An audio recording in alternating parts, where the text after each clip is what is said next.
Olá, eu sou o professor Rogério e hoje nós vamos dar início ao estudo, né, da continuação, né, do nosso conteúdo aqui, né, e esse tema é um dos temas, né, que mais causa controvérsias e é um dos temas mais importantes, né, que tem início ali durante o século XVI e ele, né, vai ser a base para vários questionamentos, né, principalmente levados, né, após a sua execução, que é exatamente quando o cristianismo ele começa a perder, né, no caso o catolicismo, ele começa a ser questionado pelas autoridades ali entre o século XVI e o século XVII. Bem, então, esse movimento ele é chamado de Reforma Protestante. Então, o que quer dizer uma reforma?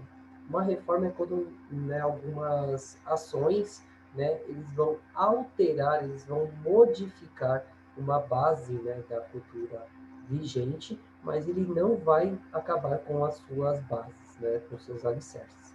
Então, no caso, a reforma protestante, ela buscava mudar algumas ações dentro da Igreja Católica e não acabar com ela, mas isso vai levar à separação entre os protestantes e os católicos, promovendo várias revoltas e vários movimentos, né, violentos dentro daquela realidade.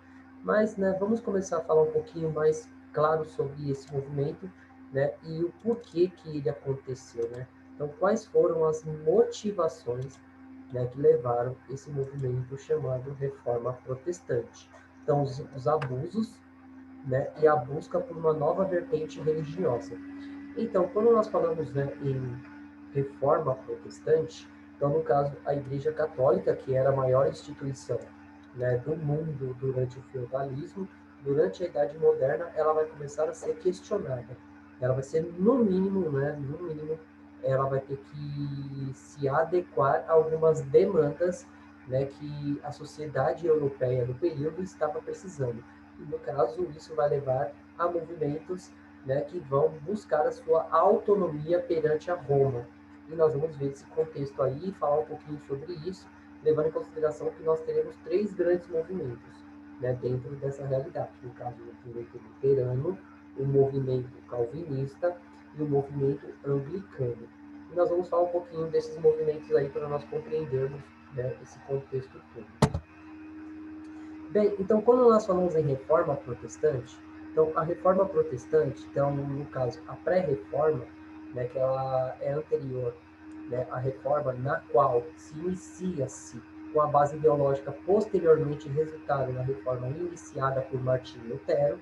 Então a pré-reforma tem suas origens em uma denominação cristã do século XII, conhecida como valdenses, que eram formados pelos seguidores do Pedro Valdo, né? Então, um comerciante de Lyon, né? No caso, na atual França, que se converteu ao cristianismo por volta de 1174. Então, Valdo, ele decidiu encomendar uma tradição, né? Então, encomendar uma tradição da Bíblia para a linguagem popular e começou a pregá-la ao povo sem ser sacerdote. Então, ao mesmo tempo que renunciou à sua atividade e aos bens que repartiu entre os pobres. Então, desde o início, os valdenses afirmavam que o direito de cada fiel de ter a Bíblia em sua própria língua, considerando ser uma fonte de toda a autoridade eclesiástica. Então, eles reuniam-se em casas de família, ao mesmo em grutas, clandestinamente. Então, devido à perseguição da Igreja Católica Romana, já que negavam a supremacia romana e rejeitavam o culto às imagens, que consideravam como sendo idolatria. Bem, então, a base da igreja protestante, ela tem início aí com Pedro Valdo, que ele vai encomendar uma Bíblia e ele vai buscar a tradução dessa Bíblia. Então, no caso, a Bíblia que ela era escrita em latim dentro da Igreja Católica era proibido que esse texto fosse traduzido para línguas, né, que não fosse, né, a língua latina. Então, isso vai fazer com que, no caso, o Valdo fosse o primeiro a ser condenado com a excomungão, né, como ele foi excomungado, né, então ele foi condenado ao inferno em vida, né, por ele ter traduzido a Bíblia, e principalmente pela sua forma de doutrina, no caso, né, de cultuar, de transmitir o conhecimento bíblico a todos, né, mesmo ele não sendo um sacerdote. Que naquele período, pela Igreja Católica, os únicos que poderiam transmitir a palavra de Deus eram os sacerdotes, era o clero. Então, o clero ele tinha esse papel de transmissão do conhecimento bíblico. Então, no caso, né, o Pedro Valdo ele vai ser o primeiro a modificar essa forma, né, de culto. E isso, né, principalmente, é um dos fatos mais predominantes da Igreja Católica, que é no caso de rejeitar o culto às imagens, né, que para ele era considerado algo voltado para a idolatria, no caso, voltando às bases tradicionais judaicas do não culto de imagens. Então, nós vamos dar continuidade aqui.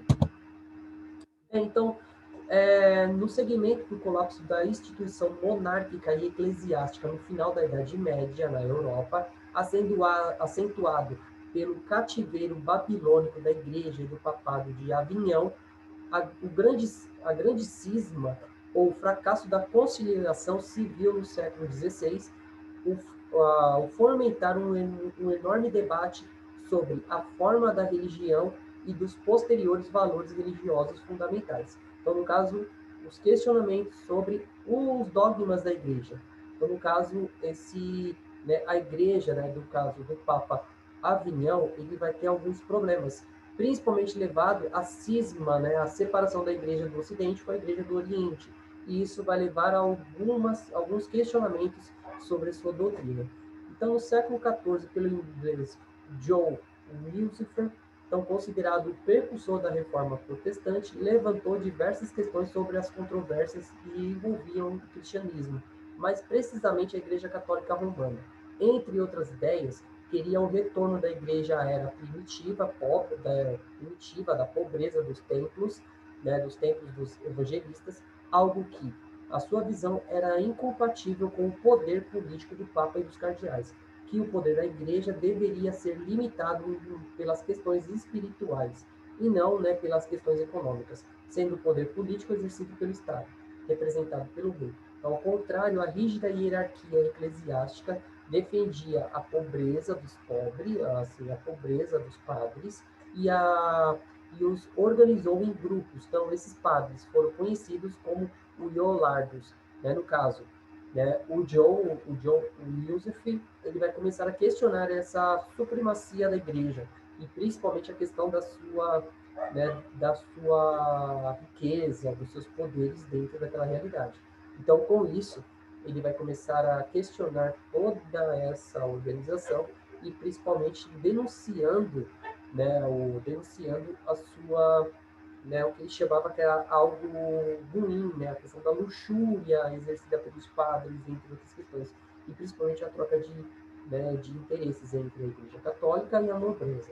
Então, mais tarde, ele surgiu uma outra figura importante do período, que era o João Hus. Então, esse pensador tcheco iniciou um movimento religioso baseado nas ideias de John Joseph.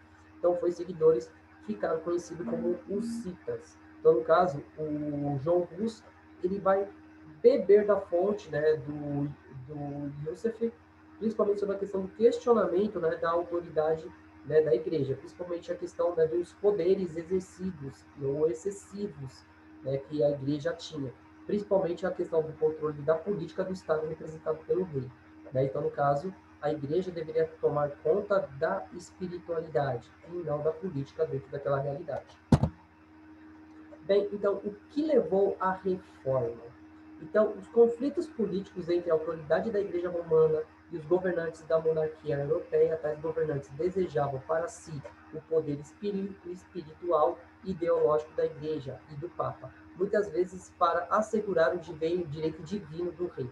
Então, no caso, nós vamos ver ali, principalmente pelos filósofos absolutistas, no caso do Dusset, entre outros, ele vai colocar o seguinte, que o rei ele tinha o direito divino de governar. E quem iria consolidar esse direito? O Papa. Então, o Papa, a Igreja Católica, ele ratificava o poder do rei.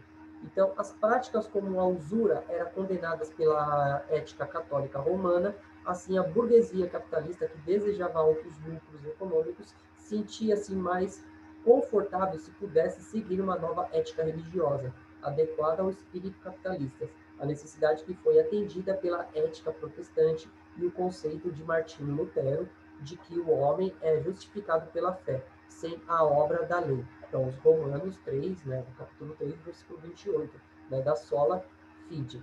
Então, no caso, né, nós temos que levar em consideração isso. Então, no caso, para o Martin Lutero, né, que nós vamos falar um pouquinho sobre ele ainda, né, então, o surgimento da ética capitalista, né, da ética protestante, era importante para consolidar as bases do capitalismo, principalmente desligando o princípio da usura, que era considerado um pecado, a questão de você acumular riquezas e fazer empréstimos a juros. Então, isso vai fazer com que a base do capitalismo comercial começasse a modificar a sua forma de seguir a religião, em vez de continuar a Igreja Católica muito mais conservadora para uma ética protestante mais aberta a novas possibilidades de desenvolvimento do capitalismo. Então, isso vai fazer com que as revoltas, né, a ética religiosa comece a se mudar com aquele momento. Bem, então algumas causas econômicas para a aceitação da reforma foram o desejo da nobreza e dos príncipes de se apossar da riqueza da Igreja Romana e de ver-se livre da tributação papal, que passava a defender a simplicidade, então era a instituição mais rica do mundo. Também o Sacro Império, né, e as pequenas nobrezas estavam ameaçadas pela extinção em vista do colapso econômico senhorial. Muitas dessas pequenas nobres desejavam, né, dessa nobreza, desses nobres, desejavam as terras da igreja. Somente com a reforma essa classe poderia, né, expropriar essas terras. Bem, então, no caso, o crescente desejo da organização do Império Sacro Germânico. Então, no caso, esses pequenos príncipes, eles buscavam, de uma certa forma ou de outra, contestar a Igreja Católica e com a ambição da organização do capitalismo, né, do capitalismo mais pela forma que nós temos hoje, os entraves das terras senhoriais eram um problema muito sério a ser considerado. Então, só com a reforma da igreja é que isso poderia ocorrer. Então, no caso, a expropriação das terras e destinar essas terras aos burgueses para que pudessem gerar riqueza dentro daquelas terras. Então, durante a reforma, né, então, o Império, o Sacro Império, as autoridades, né, de várias regiões do Sacro Império Romano Germânico, posicionadas pela população e pelos luteranos. Então, expulsaram até e assinaram, né, assassinavam os sacerdotes católicos da igreja, substituídos por religiosos com formação luterana. Então começa a ter exatamente uma guerra sagrada dentro daquele momento. Então, que no primeiro momento era algo voltado ao ensinamento da doutrina, sobre a questão do desejo de entender a religião, passa a ser uma questão voltada para o conflito, principalmente visando o quê? A expropriação da terra e a expropriação, a retirada do poder da terra da Igreja Católica, né, ali no Império Sacro Germânico, onde atualmente é a Alemanha, para poder, né, fazer com que essas terras tivessem uso voltado ao acúmulo de bem, para uma mudança diferente na ética econômica naquele momento. Então, no caso, ter a mudança de uma igreja mais, assim, vai surgir uma nova doutrina, que é a doutrina luterana, e essa doutrina luterana é que vai começar a fazer cada vez mais seguidores dentro daquele momento. Bem, então o Lutero era radicalmente contra as revoltas camponesas iniciadas em 1524 pela Anabastia, liderada por Thomas Müller, então, que provocou a Guerra dos Camponeses. Então, Müller ele comandou as massas camponesas contra a nobreza imperial, pois propunha uma sociedade sem diferença entre ricos e pobres, sem propriedade privada. Então, Lutero, por sua vez, defendia a existência de senhores e servos, era a vontade divina, motivo pelo qual eles romperam. Então, o Lutero escreveu posteriormente: contra as hordas de camponeses, quem puder, né, que bata, mate e fira. Então, secreta e abertamente, relembrando que não há nada mais, né, presunçoso, né, peçonhento e prejudicial ou demoníaco do que o rebelde.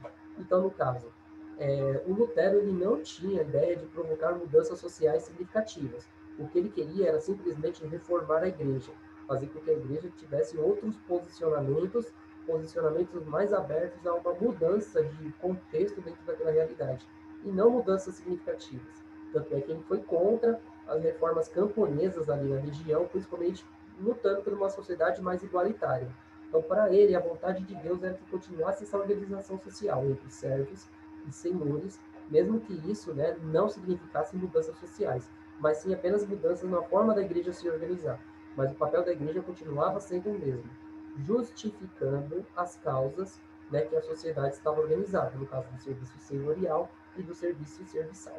Então isso vai, né, dar uma grande, né, uma grande, assim, assim, várias interpretações e vários debates sobre isso. Mas um ponto essencial que nós devemos levar em consideração: o Lutero não pretendia fazer mudanças significativas dentro da sociedade do Império Sacro Germânico no primeiro momento. Ele queria a manutenção desse sistema servil. Então nós vamos dar continuidade aqui. Né? Então aqui nós temos, né, uma questão aqui voltada, né, para esses textos, né, como é que esses textos, né, aqui é um exemplar que está meio manchado, mas a intenção é essa mesmo, né, a gente estudar um pouquinho como é que esses textos vão modificar a realidade, né, daquele modo de organização religioso naquele momento. Bem, então a reforma no Sacro Império Germânico, Suíça e França. Então, no início do século XVI, o monge alemão Martinho Lutero, abraçando as ideias pré-reformadoras, né, preferiu 3 sermões contra as indulgências em 1516 e 1517. Com 31 de outubro de 1517, foram pregadas 95 teses na porta da Catedral de Wittenberg, né, com um convite aberto a uma disputa eclesiástica entre elas. Né? Então, esse fato é considerado o início da Reforma Protestante. Então, essas teses condenavam a avareza, o paganismo na igreja e podiam um debate teológico sobre as indulgências significavam, né? O que elas significavam. Então, as 95 teses foram logo traduzidas para o alemão e amplamente copiadas e impressas após um mês que haviam espalhados por toda a Europa. Bem, então nós vamos falar um pouquinho aqui sobre isso. Então, o que era a indulgência? Então, principalmente ali no século XVI, existia uma corrida, né, pelo financiamento das construções de igrejas na Europa. Então, no caso, o período gótico, o período renascentista, as igrejas vão ficar cada vez mais, né, mais importantes e essas igrejas precisavam de financiamento para ser construídas. Então, o que são as indulgências? É o financiamento de parte da burguesia e da nobreza para construir essas igrejas. E essa indulgência, ela garantia o perdão de todos os pecados da pessoa durante a vida. Então, no caso, o Martinho Lutero ele vai começar a condenar essas indulgências, dizendo que a salvação não estaria ligada ao pagamento, de indulgências, mas sim da vida da pessoa frente à religião. A fé é além do que nós podemos pagar, mas sim a nossa retidão.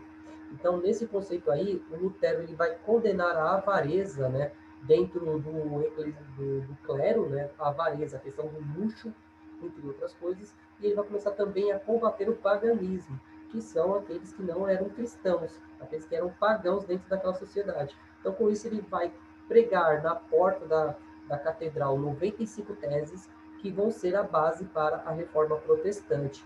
E principalmente isso vai fazer com que grandes mudanças começam a ocorrer ali na região, principalmente no Sacro Império, na Suíça e na França. Bem, então, após diversos acontecimentos, em junho de 1518, foi aberto um processo por parte da Igreja Romana contra Lutero, a partir da publicação das 95 teses. Alegava-se, com o exame, né, do processo, que ele incorreria em heresia. Depois disso, em agosto de 1518, o processo foi alterado para heresia notória. Então, finalmente, em junho de 1520, reapareceu a ameaça escrita, exurge domini. Então, em janeiro de 1521, a bula, né, de D7 Romano Pontífice excomungou Lutero. Devido a esses acontecimentos, Lutero foi exilado no castelo de Valburgo, né, em Elisinate, então, onde permaneceu por cerca de um ano. Então, durante esse período, o retiro forçado Lutero trabalhou na tradução da Bíblia para o alemão, da qual foi impressa no Novo Testamento em setembro de 1522. Bem, então, no caso, o Lutero, quando até as teses de Lutero eles começam a ser publicadas a partir da prensa, né, a imprensa que estava iniciando ali naquele momento, vai ser um ponto fundamental para a construção dos ideários luteranos. Então, essa multiplicação das suas teses vai ser importante para a sua doutrina ser mais aceita, e principalmente uma questão voltada à igreja, quando ela se sente ameaçada, ela vai excomungar o Lutero. Então, no caso, ela vai condenar o Lutero ao inferno em vida. Então, no caso, vai expulsar o Lutero da igreja. Mas o Lutero ele vai ser abraçado pelos príncipes germânicos, principalmente ali na região, né, de Elisnach. Então, aquela região vai ser o berço do protestantismo, né, do protestantismo luterano depois calvinista. E nós vamos ver o seguinte: com o tempo que ele ficou ali recluso, ele vai fazer a sua maior obra, que é o seguinte: ele vai traduzir a Bíblia para o alemão. E isso foi impresso, né, o que ficou conhecido como Novo Testamento, em setembro de 1522. Então, a Bíblia, como nós temos hoje, ela traduzida em vários idiomas, ela é uma herança de Lutero. Então, se não fosse Lutero lutar por esse direito, talvez nós não teríamos ainda a Bíblia escrita em todos os idiomas. Talvez nós ainda teríamos a Bíblia em latim. E isso dificultava o entendimento da palavra, isso vai ter vários problemas dentro daquela realidade. Bem, então aqui nós temos uma imagem do Martin Lutero, né, dentro das suas especificidades, e nós vamos falar um pouquinho mais sobre ele. Bem, então, enquanto isso, em meio ao clero saxônio, então, aconteceram as renúncias ao voto de castidade. Então, ao mesmo tempo que outros tantos atacavam os votos monásticos, então, entre outras coisas, muitos realizaram a troca das formas de adoração e terminaram com as missas, assim como a eliminação das imagens da igreja e a abrogação celibato. Então, ao mesmo tempo que Lutero escrevia a todos os cristãos para que resguardem a insurreição e rebelião. Então, no caso, nesse meio tempo aí, a igreja luterana vai acabar com o celibato, então a possibilidade dos sacerdotes de poderem constituir família, né, principalmente a questão também aí da eliminação das imagens da igreja, mas ele não queria que isso se tornasse uma rebelião, como foi colocado lá ali. Para ele, tudo aquilo que era revoltoso, né, que era a partir de revoltas e rebeliões, era algo muito próximo de ser considerado demoníaco. Então, isso vai fazer com que o Lutero, né, fosse um reformista e não um revolucionário.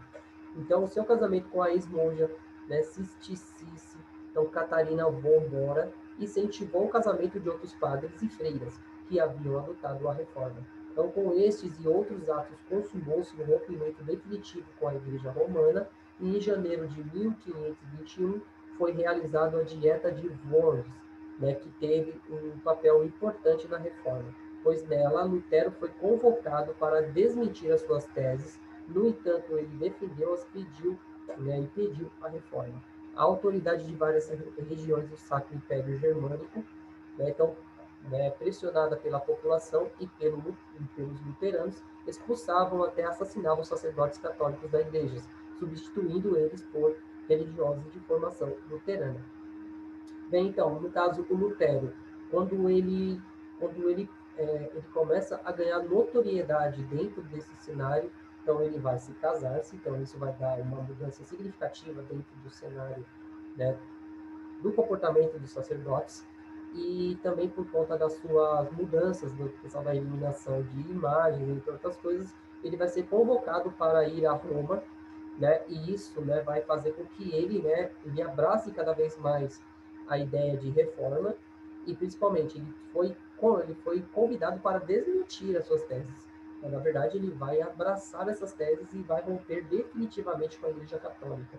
E esse rompimento definitivo da Igreja Católica vai levar aos seus seguidores a expulsarem, muitas vezes, a cometerem atos de violência contra os padres sacerdotes da Igreja Católica, e substituindo eles, né, pela formação luterana, levando em consideração todos esses conflitos dentro daquela realidade.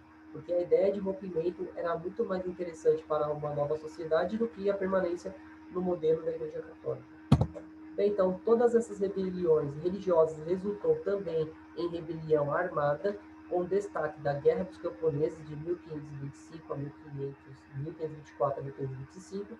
Esta guerra foi, de muitas maneiras, uma resposta ao discurso de Lutero e outros formadores. Então, a revolta dos camponeses tinha exercido uma pequena escala de Flandres, então, em 1321 a 1323, na França, de 1358, e na Inglaterra, de 1381 a 1388.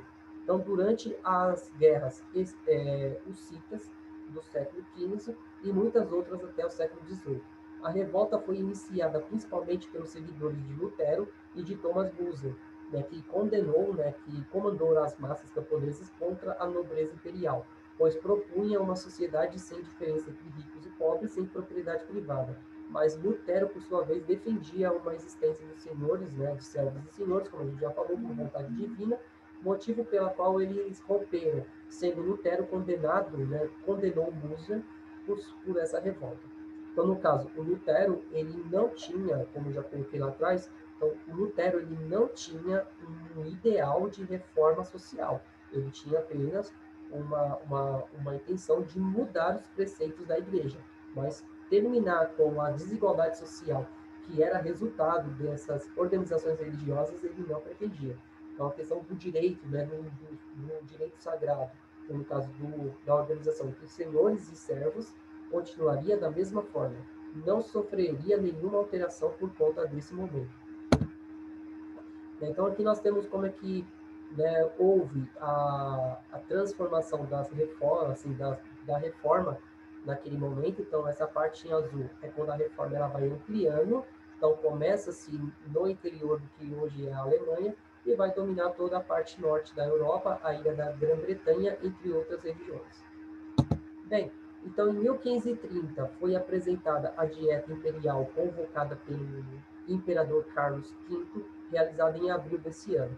Então, a Confissão de Augsburgo, escrita por Felipe de Malaconton, então, com o apoio da Liga Esmalcalda, então, representantes dos católicos e Dieta resolveram preparar a refutação dos documentos luteranos em agosto, que foi chamado de um Confutalio Pontificia, então a confutação, que foi lida na Dieta. Então o imperador exigiu aos luteranos admitissem que sua confissão havia sido refutada. A reação luterana surgiu após a apologia da Confissão de Augsburgo, que estava pronta para ser apresentada em setembro do mesmo ano, mas foi rejeitada pelo imperador. Então a apologia foi publicada por Felipe, né, no final de maio de 1531 e torna-se a confissão de fé oficial que quando foi assinada, no caso, juntamente com a confissão de Augsburgo em Esmalcalda em 1537. Bem, então nós temos, né, essa confissão que era uma tentativa de que a igreja iria pedir para que os luteranos eles confessassem os seus pecados, mas sobre uma pretensão de perdão, coisas que os luteranos não fizeram e ainda aumentou a pressão contra a Igreja Católica. E isso vai fazer com que a reforma fosse cada vez mais significativa dentro daquela realidade. E, né, então, ao mesmo tempo que ocorria uma reforma no sentido determinado, alguns grupos protestantes realizaram a chamada reforma radical, que queria a reforma mais profunda. Então, foram partes importantes dessa reforma radical, né, no caso, anabatistas, então, cujas principais características eram a defesa total da separação entre igreja e Estado e o novo batismo, que em grego era anabatismo. Então, no caso, né, eles pretendiam uma ruptura total da igreja, né, e uma outra coisa, separando o que é a igreja e o que é o Estado. Então, os princípios que vai dar a base para o iluminismo, a diferença entre igreja e Estado, né, vai ser predominante para a organização de um governo voltado à democracia, a um governo, né, onde os poderes serão divididos. Então, enquanto o Sacro Império se reforma e lidera por Lutero, na França e na Suíça, a reforma teve líderes como João Calvino e Eurico Zwinglio. Então, no caso, né, vai surgir novos movimentos, né, reformistas, e esses movimentos, né, vai ser a base para uma outra contextualização. Então, como essa sociedade ela vai se erguer, né, contra a opressão que era imposta pela igreja. Então, aqui nós temos a imagem do João Calvino e como é que o calvinismo, né, ele vai surgir logo após ao luteranismo.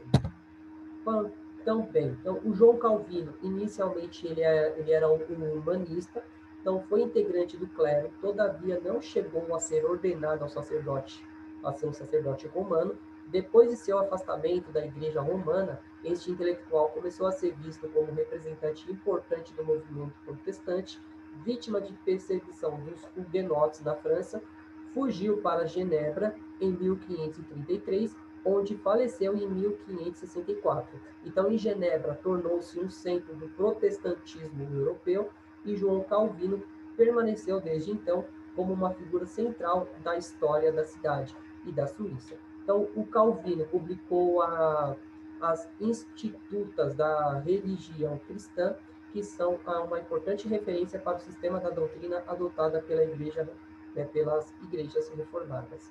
Então, o João Calvino ele tem um papel fundamental porque ele vai criar uma doutrina dentro, né? No caso, o Lutero ele vai questionar a igreja, mas o Calvino ele vai criar uma doutrina, uma forma de enxergar o mundo totalmente diferente do que era aplicado ali naquele momento. Bem, então, os problemas dos huguenotes somente concluíram quando o Henrique IV, um huguenote, emitiu o Edito de Nantes, então declarando tolerância religiosa e prometendo um reconhecimento oficial das minorias protestantes, mas sobre a condição muito restrita. Então, o catolicismo romano se manteve como religião oficial estatal e as fortunas dos protestantes franceses diminuíram gradualmente ao longo dos séculos seguintes. Então, culminando no Edito de Fontainebleau, de Luís XIV, que revogou o Edito de Nantes e fez Roma a única igreja legal na França. Em resposta ao Edito de Fontainebleau, então Frederick William Brandeburgo então declarou o Edito de Potsdam, dando passagem livre aos franceses, né, huguenotes fugidos para isentando-os, né, de impostos durante 10 anos. Então, no caso, nós temos todo esse cenário, né, de política entre católicos e protestantes, a questão do acúmulo de riqueza organizados causados pelos protestantes, que, no caso, o Luís XIV, ele vai romper com esse édito, que era a organização da igreja, os documentos, um certo acordo, né, entre os religiosos, mas isso, né, vai fazer com que, né, principalmente ali a região, né, ali da Suíça vai começar a se tornar um centro protestante, principalmente por conta, né, da sua forma de ver o mundo e principalmente a busca, né, de novas riquezas. Então, no caso, os protestantes eles começam a ter isenção de imposto pelo rei, né, ali naquele momento. Bem, então o Urico, né, Zwinglio foi o líder da Reforma Suíça, fundador da Igreja Reformada Suíça. Então, Zwinglio não deixou a igreja organizada, né, mas as suas doutrinas influenciaram a confissão calvinista. E a reforma de Zwinglio foi apoiada pelos magistrados, pela população de Zurique, levando às mudanças significativas na vida civil e em assuntos do Estado em Zurique. Bem, então aqui nós temos, né, a imagem, né, desses líderes protestantes, e dentro dessa realidade, né, nós teremos depois a reforma anglicana. Bem, então, quando nós falamos em João Calvino, né, principalmente o João Calvino, ele tem umas características próprias, né, principalmente a partir da salvação. Para ele, a salvação ela era individual. No caso, existia o que nós chamamos de predestinação. Então, todos já vinham com um destino pré-traçado.